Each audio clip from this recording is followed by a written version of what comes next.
ಅಡಿಕೆ ಕೃಷಿಯನ್ನು ಮಾಡಬೇಕು ಅಂತ ಹೇಳಿದ್ರೆ ದಕ್ಷಿಣ ಕನ್ನಡ ಸೂಟ ಅಂತ ಹೇಳಿದರೆ ಕ್ವಶನ್ ಮಾರ್ಕ್ ಬರ್ತಾ ಹೋಗ್ತದೆ. ಸಾಧ್ಯವಾ ಅಂತ ಹೇಳುವಂಥದ್ದು.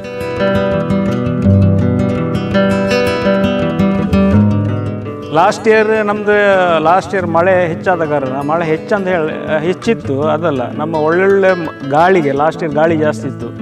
ನಮ್ಮ 7-8 ಗೊನೆ ಇದ್ದದ್ದು ಮರನೇ ಬೀಳ್ತಾ ಇತ್ತು.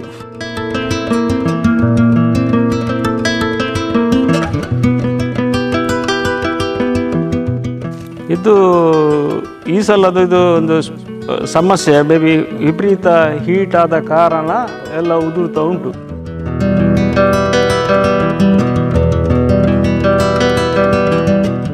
ನಮಗೆ ಬೇರೆ ಎಲ್ಲ ಕೆಲಸದ ಇಟ್ಕೊಂಡು ಮಾಡ್ಬೋದು. ಅದು ಮೇನ್ ಚಾಲೆಂಜ್ ಇರುವುದು ನಮ್ಮ ಬೋರ್ಡೋ ಸ್ಪ್ರೇ ಮಾಡುವುದು ಮಳೆಗಾಲದಲ್ಲಿ.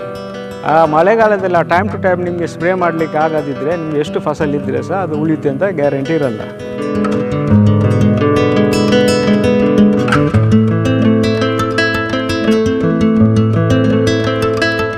ವೀಕ್ಷಕರೇ, ದಕ್ಷಿಣ ಕನ್ನಡ ಅಂತ ಹೇಳಿದ ಕೂಡಲೇ ನಮಗೆ ಕೃಷಿಯಲ್ಲಿ ನೆನಪಾಗುವಂಥದ್ದು ಅಡಿಕೆ ಕೃಷಿ. ಅಡಿಕೆ ಕೃಷಿಯನ್ನು ಮಾಡಬೇಕು ಅಂತ ಹೇಳಿದ ದಕ್ಷಿಣ ಕನ್ನಡ ಸೂಟ ಅಂತ ಹೇಳಿದರೆ ಅದರಲ್ಲೂ ಕೂಡ ಪ್ರಶ್ನೆ ಮಾರ್ಕ್ ಬರ್ತದೆ, ಕ್ವಶನ್ ಮಾರ್ಕ್ ಬರ್ತಾ ಹೋಗ್ತದೆ. ಸಾಧ್ಯವಾ ಅಂತ ಹೇಳುವಂಥದ್ದು. ಯಾಕೆ ಅಂತ ಹೇಳಿದರೆ ಇಲ್ಲಿ ಬೀಳುವಂಥ ಅತಿಯಾಗಿರುವಂತಹ ಮಳೆಗೆ ಅಡಿಕೆ ಕೃಷಿಕರು ಹಲವಾರು ರೀತಿಯಾಗಿರುವಂಥ ಸಮಸ್ಯೆಗಳನ್ನು ಅನುಭವಿಸ್ತಾ ಇದ್ದಾರೆ ಅಂತ ಹೇಳುವಂಥದ್ದು ಕೂಡ ಗಮನಿಸ್ತಾ ಹೋಗ್ತೇವೆ. ಪ್ರತಿಯೊಂದು ರೀತಿಯಾಗಿರುವಂಥ ಸಮಸ್ಯೆಗಳಿಗೂ ಕೂಡ ಒಂದಲ್ಲ ಒಂದು ರೀತಿಯಾಗಿರುವಂತಹ ಬೇರೆ ಬೇರೆ ರೀತಿಯಾಗಿರುವಂತಹ ಅದಕ್ಕೆ ರೂಟ್ಗಳಿಗೆ ಕಾಣ್ತಾ ಹೋಗ್ತದೆ, ಅಥವಾ ಸರಿಪಡಿಸಬೇಕು ಅಂತ ಹೇಳಿದಾಗ ಮಾರ್ಗಗಳು ಕಾಣ್ಬೋದು. ಆದರೆ ಎಷ್ಟು ಕೂಡ ಸರಿಪಡಿಸಿದರೂ ಅಡಿಕೆ ಕೃಷಿಗೆ ಅಷ್ಟು ಸುಲಭವಾಗಿ ಒಂದು ಪರಿಹಾರ ಮಾರ್ಗ ಅಂತೇಳಿ ಕಂಡುಕೊಳ್ಳಲಿಕ್ಕೆ ಸಾಧ್ಯ ಆಗಲಿಲ್ಲ ಹೇಳುವಂಥದ್ದು ರೈತಾಪಿ ವರ್ಗದವರ ಮಾತಾಗಿರ್ತದೆ. ಹಾಗಾಗಿ ಅಡಿಕೆ ಕೃಷಿಕರ ಒಪಿನಿಯನ್ ಪಡ್ಕೊಳ್ಬೇಕು, ಅಡಿಕೆ ಕೃಷಿಯಲ್ಲಿ ಆಗುವಂಥ ಸಮಸ್ಯೆಗಳು ಏನೆಲ್ಲ ಅಂತ ಹೇಳುವಂಥದ್ದು ಕೂಡ ಗಮನಿಸಬೇಕು ಅಂತ ಹೇಳುವಂಥದ್ದು ನಮ್ಮೊಂದು ವಿಶೇಷವಾಗಿರುವಂಥ ಕಳಕಳಿ. ಯಾಕಂತ ಹೇಳಿದರೆ ಅಡಿಕೆಗೆ ಈ ವರ್ಷ ಬಂದಿರುವಂತಹ ಅರ್ಧ ಮಳೆ ಅರ್ಧ ಬಿಸಿಲು ಅಂತ ಹೇಳ್ಬೋದು, ಕಳೆದ ವರ್ಷ ಬರೋಬ್ಬರಿ ಆಗಿರುವಂತಹ ಮಳೆಗಳಿರ್ಬೋದು.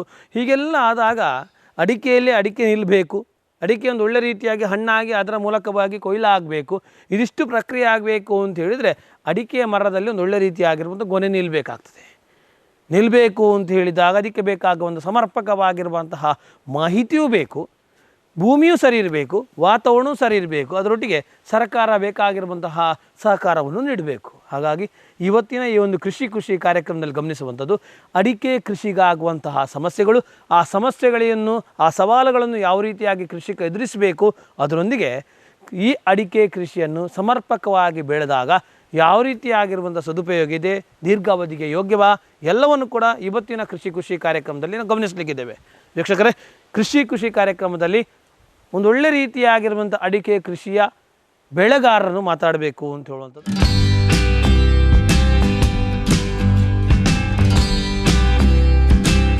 ನಮ್ಮೊಂದಿಗೆ ಪ್ರಶಾಂತ್ ರಂಜಿತ್ ಡಿಸೋಜ್ ಅವರು ನಮ್ಮೊಂದಿಗಿದ್ದಾರೆ. ಸರ್ ನಮಸ್ಕಾರ.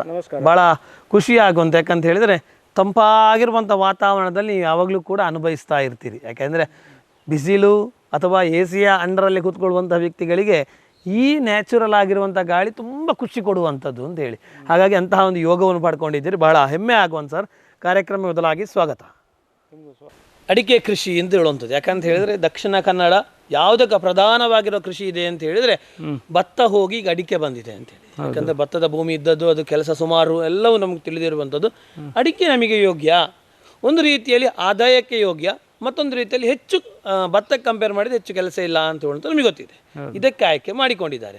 ಈಗ ನೀವು ಹೇಳಬೇಕು, ಸುಮಾರು ಎಷ್ಟು ಎಕರೆ ಜಾಗಿದೆ, ಯಾವ ರೀತಿಯಾಗಿರುವಂಥ ಅಡಿಕೆ ಕೃಷಿಗಳನ್ನು ಅಂದರೆ ಯಾವ್ಯಾವ ತಳಿಗಳನ್ನು ಇಲ್ಲಿ ಬೆಳೆದಿದ್ದೀರಿ, ಯಾವ ರೀತಿಯಾಗಿ ಫಸಲು ಕೊಡ್ತಾ ಇದೆ, ಮೊದಲಾಗಿ ಎಷ್ಟು ಎಕರೆ ಮತ್ತು ಯಾವ ತಳಿ ಹಾಕಿದೆ? ನಮಸ್ಕಾರ ಎಲ್ಲ ವೀಕ್ಷಕರಿಗೆ. ನಮ್ಮಲ್ಲಿ ಅರೌಂಡ್ ಈಗ ಒಂದು 5 ಎಕರೆ ತನಕ ಅಡಿಕೆ ಇದು ಕೃಷಿ ಉಂಟು. ಇದರಲ್ಲಿ ಇಲ್ಲಿ ನಾವಿರುವ ತೋಟದಲ್ಲಿ ಇದು ಹಳತ್ತು ಊರಿನ ತಳಿ ಇದು, ಮತ್ತು ಇದರಲ್ಲಿ ಸ್ವಲ್ಪ ಮಂಗಳ ಮಿಕ್ಸ್ ಉಂಟು. ಓಕೆ. ಮತ್ತು ರೀಸೆಂಟ್ಲಿ ನಮ್ಮ 10 years ಬ್ಯಾಕ್ ನಾನೊಂದು ಇಂಟರ್ಸಿ ಮಂಗಳ ಅಂತ ನಾನು ಹಾಕಿದ್ದೆ. ಹೌದು. ಈಗ ಗುಡ್ಡದ ಪ್ರದೇಶ ಉಂಟು ನಿಮ್ಮದು. ಹೌದು. ಆ ಗುಡ್ಡದ ಪ್ರದೇಶದಲ್ಲಿ ಬಹಳ ಸುಂದರ ಕಾಣ್ತದೆ, ಯಾಕಂದ್ರೆ ನಿಮ್ಮ ಮನೆಯ ಎದುರು ನಿಂತುಕೊಂಡಾಗ ಅದರೊಂದು ಬಹಳ ಚೆನ್ನಾಗಿ ಚಿತ್ತರ ಕಾಣ್ತದೆ. ಅಲ್ಲಿ ಹಾಕಿರೋ ತಳಿ ಯಾವುದು? ಯಾಕೆ ಗುಡ್ಡಕ್ಕೆ ಯಾವ ತಳಿ ಯೋಗ್ಯ? ಗುಡ್ಡಕ್ಕೆ ನಾನು ಹಾಕಿದ್ದು ಇಂಟರ್ಸಿ. ಇಂಟರ್ಸಿ. ಹೌದು. ಓಕೆ. ಅಂದರೆ ನಿಮಗೆ ಸಜೆಷನ್ ಸರ್ಕಾರದ ಇಲಾಖೆಯವರು ಕೊಟ್ಟಿದ್ದಾರೆ ಅಥವಾ ನೀವೇ ಹೇಗೆ? ಇಲ್ಲ, ನನಗೆ ಯಾರು ಸಹ ಇದು ಮಾಹಿತಿ ತಗೊಂಡಿರಲಿಲ್ಲ. ನಾನು ನನ್ನ ಇದರಿಂದನೇ ನಾನು ಹಾಕಿದ್ದೀರಿ. ಸರ್, ಈಗ ನೀವು ಹೇಳಿದಿರಿ ಮಂಗಳ ಇದೆ ಅಥವಾ ಹಿಂದಿನ ಊರಿನ ತಳಿ ಇದೆ, ಇಂಟರ್ಸ್ ಇದೆ, ಪ್ಲಸ್ ಇನ್ನೊಂದು ಸೈಗನ್ ಅಂತ ಹಾಕಿದ್ದೆ. ಸೈಗನ್ ಹಾಕಿದ್ದೀರಿ. ಸರಿ, ಯಾವ ರೀತಿಯಾಗಿ ಬೆನಿಫಿಟ್ ಸರ್? ಈಗ ನಾನು ನೋಡಿದ ಪ್ರಕಾರ ಈಗ ಮೊದಲಿದ್ದು ಫಸ್ಟ್ ಇದು ಮಂಗಳ ಅದು ಸ್ವಲ್ಪ ಒಳ್ಳೇದಿತ್ತು. ಅಂದ್ರೆ ಈಗ ಊರಿನ ನಡುವಲ್ಲಿ ಹಾಕಿದ್ದೀರಿ ಅದೆಲ್ಲ? ಅದಲ್ಲ, ಊರಿನಲ್ಲ, ಅದು ಸಪ್ರೇಟ್ ಮಂಗಳ ಹಾಕಿದ್ದೇವೆ. ಮತ್ತೆ ಅದು ಅದರ ನಡುವಿನಲ್ಲಿ ನಾವು ಬೇರೆ ಇಂಟರ್ಸ್ ಎಲ್ಲ ಹಾಕಿದ್ರೆ ಯಾವ್ದು ಸಹ ಒಳ್ಳೇದು ಬರಲ್ಲ. ಇಲ್ಲ, ಏನೋ ಸಪ್ರೇಟ್ ಆಗಿ ನೀವು ತೋಟ ಮಾಡೋದಾದ್ರೆ ಓಕೆ. ಮಾತ್ರ ನಾನು ನೋಡಿದ ಪ್ರಕಾರ ನಂಗೆ ಸೈಗನ್ ಸ್ವಲ್ಪ ಒಳ್ಳೆ ಕಾಣಿಸ್ತಾ ಉಂಟು. ಸೈಗನ್ ಹಾಕಿ ಎಷ್ಟು ವರ್ಷ ಆಯಿತು? ಸೈಗನ್ ಮೇ ಬಿ 6-7 ಇಯರ್ಸ್ ಆಗಿದೆ. ಇಲ್ಲಿಯೇ ಉಂಟು. ಅದರಲ್ಲಿ ಸ್ವಲ್ಪ ನೀವು ಬೇರೆ ಇದಕ್ಕೆ ಕಂಪೇರ್ ಮಾಡಿದರೆ ಅದರಲ್ಲಿ ಸ್ವಲ್ಪ ಕಾಯಿಯ ಗಾತ್ರ ಹೆಚ್ಚಿದೆ, ಗಾತ್ರ ಹೆಚ್ಚು ಉಂಟು, ಸ್ವಲ್ಪ ಗೊನೆ ಸ್ವಲ್ಪ ದೊಡ್ಡದು ಉಂಟು. ಮತ್ತೆ ಅದು ನಾನು ಸ್ಪೆಷಲಿ ನಾನೆಂತ ಮಾಡಿದ್ದು, ನಾನು ಇಲ್ಲಿ ಹತ್ತಿರದಿಂದನೇ ನಮ್ಮ ಕಸಿನ್ ಇದು ತೋಟ ಉಂಟು, ಅವರ ತೋಟದಿಂದ ನಾನು ಅಡಿಕೆಯನ್ನು ತಂದು ನಾನೇ ಇಲ್ಲಿ ಸಸಿ ಮಾಡಿ ನಾಟಿ ಮಾಡಿದ್ದು. ಸೊ ಅದು ಒಳ್ಳೇದು ಬಂದಿದೆ.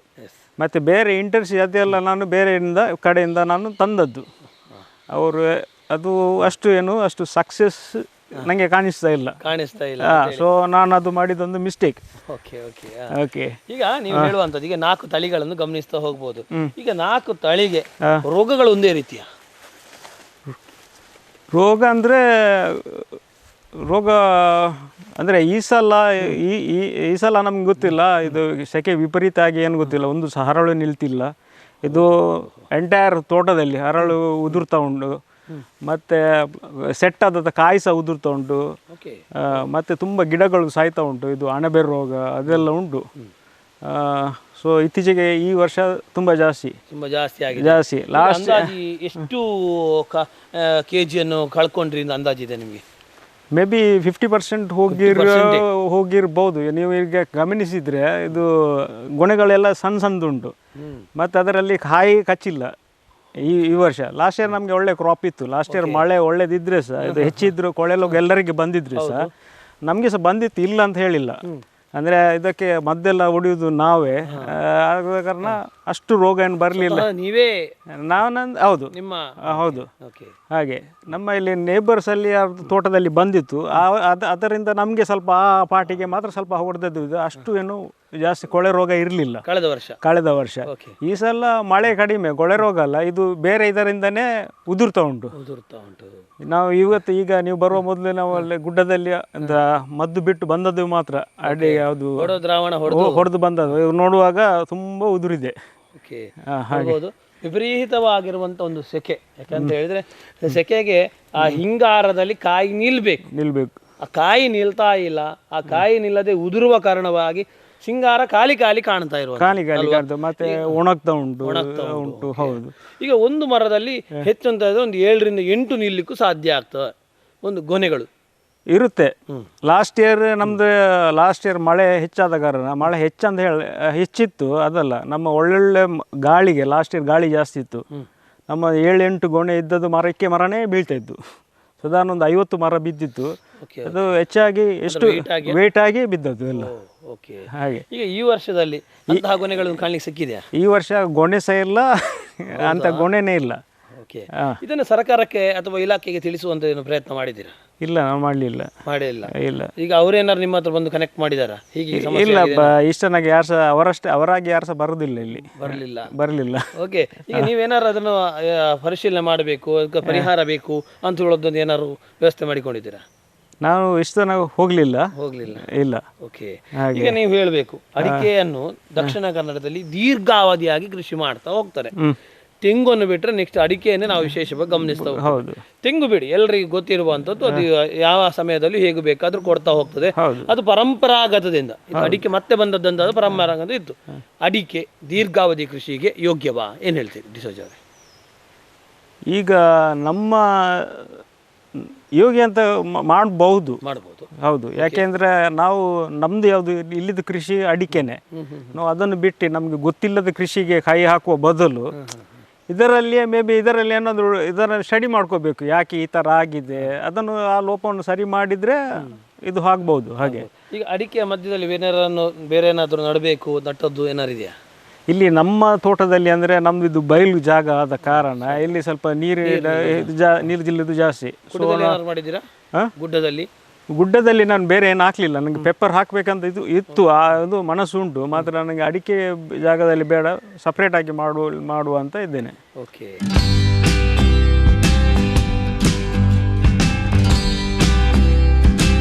ನೀರಾವರಿ ಅಂತ ಹೇಳಿ, ಯಾಕಂದ್ರೆ ಕೃಷಿಗೆ ಬೇಕು ಅಂತ ಹೇಳಿ ಆದಾಗ ನೀರಾವರಿ ಬೇಕು. ಮಳೆಗಾಲಕ್ಕೆ ನಮಗೆ ದೊಡ್ಡ ಸಮಸ್ಯೆ ಅಲ್ಲಾದ್ರೂ ಕೂಡ ಅರೆಗಾಲಕ್ಕೆ ಬೇಕಾಗ್ತಾ ಹೋಗ್ತದೆ. ನೀರಾವರಿಗೆ ಬಹಳ ಚೆನ್ನಾಗಿರುವಂತಹ ವ್ಯವಸ್ಥೆಗಳನ್ನು ಮಾಡಿಕೊಂಡಿದ್ದೀರಿ.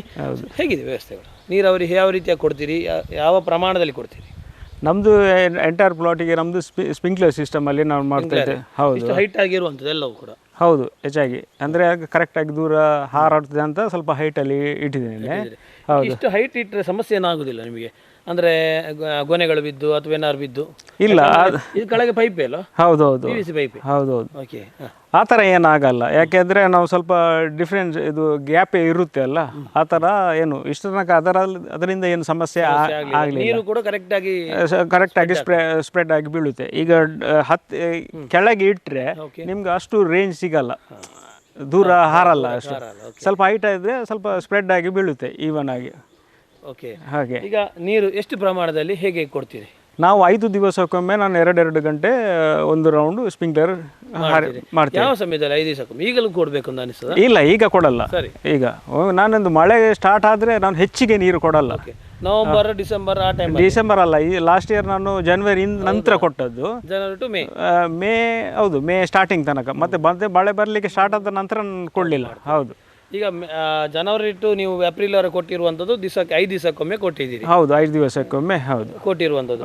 ಈಗ ವಿಪರೀತವಾಗಿರುವಂಥ ಮಳೆ ಬೀಳುವಂಥ ಈ ಸಮಯದಲ್ಲಿ ಬುಡದಲ್ಲಿ ನೀರು ನಿಲ್ಬಾರ್ದು, ಕೊಳೆ ರೋಗ ಬರ್ತದೆ, ಹೇಗೆ ಮೈಂಟೈನ್ ಮಾಡ್ತೀರಿ ಅಂತ? ಯಾಕೆ ನಾವು ಆಗ್ಲೇ ಕೇಳಿದ್ದೇವೆ ದೀರ್ಘಾವಧಿಗೆ ಯೋಗ್ಯವಾ ಅಂತ ಹೇಳಿ. ನೀವು ಒಂದೊಂದೇ ಗಮನಿಸುವಂಥದ್ದಾದ್ರೆ ದೀರ್ಘಾವಧಿಗೆ ಇಲ್ಲಿ ಸಮಸ್ಯೆ ಏನು ಅಂತ ಹೇಳಿದ್ರೆ ಒಂದು ಮಳೆ ಅಧಿಕವಾಗಿ ಬೀಳುವಂಥದ್ದು, ಹೇಗೆ ಮೈಂಟೈನ್ ಮಾಡ್ತೀರಿ? ನಾವು ಅದಕ್ಕೆ ಟ್ರೆಂಚ್ ಎಲ್ಲ ಹೊಡೆದಿದ್ದೇವೆ. ಸೊ ಟ್ರೆಂಚ್ ಥ್ರೂ ನೀರೆಲ್ಲ ಹೋಗುತ್ತೆ, ಕ್ಲಿಯರ್ ಆಗಿ ಹೋಗುತ್ತೆ. ಓಕೆ. ಈಗ ಕೊಳೆ ರೋಗ ಅಲ್ಲ, ಒಮ್ಮೆ ಫಸ್ಟ್ ಜಾಸ್ತಿ ಮಳೆ ಬರುವಾಗ ಒಮ್ಮೆ ನಿಲ್ಲುತ್ತೆ, ಸ್ವಲ್ಪ ವಿದಿನ್ ಹಾಫ್ ಆನ್ ಅವರ್ ಆಗುವ ಕ್ಲೀನ್ ಆಗುತ್ತೆ. ಹೌದು, ಅಲ್ಲಿ ಕಂಟಿನ್ಯೂಸ್ ನಿಂತಿರುವಂತದ್ದು ನಡುವಲ್ಲಿ ಒಂದು ಕಣಿಯಾಗೆ ನೀರು ಹೋಗುವ ಪ್ಲೇಸ್ ಮಾಡಿದ್ದಾರೆ. ಎಲ್ಲವೂ ನೀರು ಅದಕ್ಕೆ ಹಿಂಗಾಗಿ ಒಂದು ದೊಡ್ಡ ಕಾಲು ತೋಡಲ್ಲಿ ಹೋಗ್ತದೆ ಅಂತ ಹೇಳಿ. ಈಗ ನಮಗೆ ಗಮನಿಸುವ ಒಂದು ಮಳೆಗಾಲದಲ್ಲಿ ಪ್ರಧಾನವಾಗಿ ಗಮನಿಸೋದು ಕೊಳೆ ರೋಗ, ಎಲೆ ಚೊಕ್ಕಿ ರೋಗ, ಹಳದಿ ಆಗುವ ರೋಗ. ಇದರಿಂದೆಲ್ಲ ಹೇಗೆ ಬಚಾವಾಗ್ಬೋದು? ಯಾಕಂದ್ರೆ ಆದಾಯವನ್ನು ಮುಂದೆ ಗಮನಿಸ್ಲಿಕ್ಕೆ ಇರುವಂತದ್ದು, ಹೇಗೆ ಬಚಾವಾಗ್ಬೋದು? ನಮಗೆ ಅಂದರೆ ಎಲೆ ಚುಕ್ಕಿ ರೋಗ ಮತ್ತು ಹಳದಿ ರೋಗ ಇಷ್ಟು ತನಕ ಬರಲಿಲ್ಲ. ಇಲ್ಲ, ಹೌದು, ಸೇಫ್ ಆಗಿದೆ. ಮತ್ತು ಇನ್ನೊಂದು, ನಾನು ಅದು ಕೆಮಿಕಲ್ ಬೇಸ್ಡ್ ಯಾವುದು ಸಹ ಕೃಷಿ ಮಾಡ್ತಾ ಇಲ್ಲ. ಇದು ಕಂಪ್ಲೀಟ್ಲಿ ನಮ್ಮದು ಸಾವಯವ. ಏನು ಮಾಡ್ತೀವಿ ಸಾವಯವದಲ್ಲಿ? ಸಾವಯವ ನಮ್ಮ ಹತ್ರ ಇದು ದನಗಳುಂಟು. ಅದರ ಸಾಕಿದ್ದೀರಿ? ಅರೌಂಡ್ ಈಗ ಒಂದು 12 ತನಕ ಉಂಟು. 12 ದನಗಳು ಉಂಟು. ಹೌದು. ಓಕೆ. 12 ದನಗಳದ್ದು ಗೊಬ್ಬರ ಯಾವ ರೀತಿಯಾಗಿ ಅದನ್ನು ತಯಾರು ಮಾಡ್ತೀರಿ? ಹಸಿ ಗೊಬ್ಬರವೇ ಹಾಕ್ತೀರಾ, ಒಣ ಗೊಬ್ಬರವೇ ಹಾಕ್ತೀರಾ? ಅಲ್ಲ, ಹಸಿ ಗೊಬ್ಬರ ಅಲ್ಲ, ಅದು ನಾವು ಫಸ್ಟ್ ಇದು ಹಟ್ಟಿಂದ ತೆಗೆದು ಒಂದು ಕಂಪೋಸ್ಟ್ ಪೀಟ್ ಉಂಟು, ಅದಕ್ಕೆ ತಂದು ಹಾಕ್ತೇವೆ. ಮತ್ತು ಅಲ್ಲಿಂದ ಮೇ ಬಿ 1 ಇಯರ್ ಆದ ನಂತರ, ಹೊರಗೆ ಆದ ನಂತರ ಸ್ವಲ್ಪ ಕಂಪೋಸ್ಟ್ ಆದ ನಂತರ ಮತ್ತೆ ನಾವು ಗಿಡಕ್ಕೆ ಹಾಕ್ತೇವೆ. ನೋಡ್ಬೋದು, ಸಾಧಾರಣ ಹತ್ರ 1 ವರ್ಷದವರೆಗೆ ಇಟ್ಟು ಹಾಕ್ತಾರೆ. ಹಾಗೆ ಹಾಕಿದ್ರೆ ಏನಾಗ್ಬೋದು? ಹಾಗೆ ಹಾಕಿದರೆ ಸ್ವಲ್ಪ ನಮಗೆ ರೋಗ ಎಲ್ಲ ಜಾಸ್ತಿ ಆಗುತ್ತೆ. ಯಾಕೆಂದರೆ ಅದು ನಾವು ಬುಡದಲ್ಲಿ ಹಾಕಿದ ನಂತರ ಅದು ಕಾಂಪೋಸ್ಟಿಂಗ್ ಪ್ರಕ್ರಿಯೆ ಅಲ್ಲಿ ಆಗ್ತದೆ. ಮೇ ಬಿ ಅಲ್ಲಿ ಅದು ಬೇರೆ ಬೇಡವಾದ ಬ್ಯಾಕ್ಟೀರಿಯಾಸ್ ಡೆವಲಪ್ ಆಗುವ ಚಾನ್ಸಸ್ ಎಲ್ಲ ಇರುತ್ತೆ. ನೀವು ಹೇಳೋ ಪ್ರಕಾರ ಸುಮಾರು 1 ವರ್ಷನೇ ಇಟ್ಟು ಆ್ಯಕ್ಚುಲಿ ಕರೆಕ್ಟಾಗಿ ಕಾಂಪೋಸ್ಟ್ ಹಾಕಿದ ನಂತರ ಹಾಕಿದರೆ ಅದು ಒಳ್ಳೆಯದು ಗಿಡಗಳಿಗೆ. ಆಗ ನಿಮಗೆ ರೋಗ ಎಲ್ಲ ಆಟೋಮೆಟಿಕಲಿ ಆಗಿ ಕಂಟ್ರೋಲ್ ಮಾಡಬಹುದು.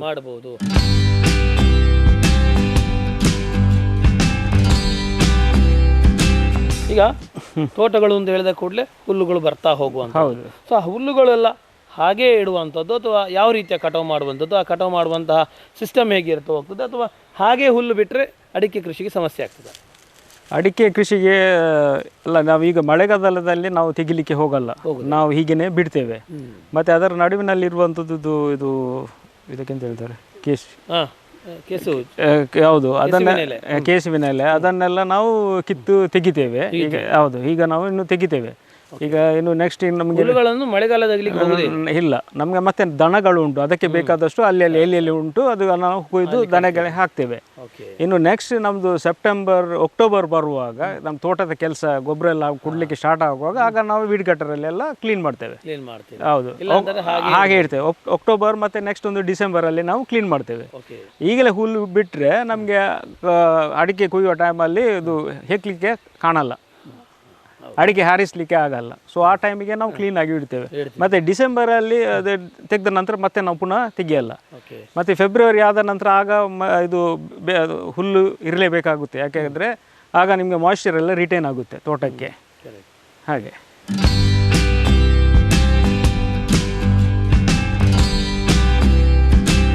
ನೋಡ್ಬೋದು ವೀಕ್ಷಕರೇ, ಕಾಯಿಗಳೆಲ್ಲವೂ ಕೂಡ ಇನ್ನೇನು ಹಣ್ಣಾಗಲಿಕ್ಕೆ ರೆಡಿ ಆಗಿರುವಂಥದ್ದು, ಬಿದ್ದಿರುವಂಥದ್ದು. ಏನು ಸಮಸ್ಯೆ ಇದು ಗೊತ್ತಾಗಿದೆ?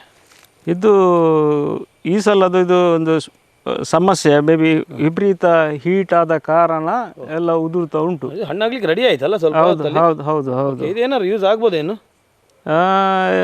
ಇದು ಯೂಸ್ ಆಗ್ಬೋದು, ಅದು ಕರಿಗೂಟ ಅದಕ್ಕೆ ಹೋಗುತ್ತೆ ಒಣಗಿಸಿದ್ರೆ. ಮತ್ತೆ ಇದೆಲ್ಲ ವೇಸ್ಟ್.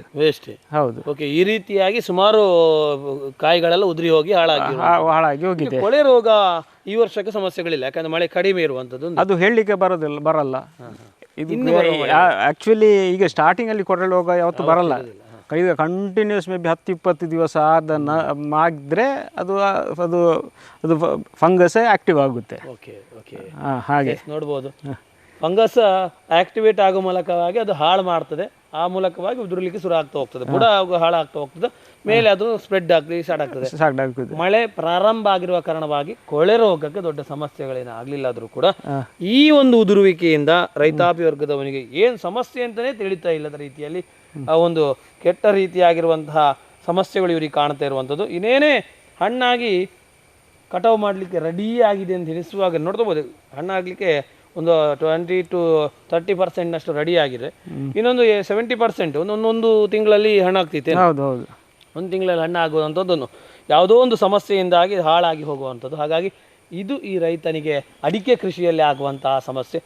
ಟೋಟಲ್ ಆಗಿ ಹೇಳೋದು ಅಂತೇಳಿ ಆದರೆ ರೈತಾಪಿ ವರ್ಗ ಅಡಿಕೆ ಕೃಷಿಯನ್ನು ಯಾವ ರೀತಿಯಾಗಿ ಮೈಂಟೈನ್ ಮಾಡಿದರೆ ಬದುಕ್ಬೋದು, ಆದಾಯ ಒಳ್ಳೆ ರೀತಿಯಾಗಿ ಪಡ್ಕೊಳ್ಬೋದು.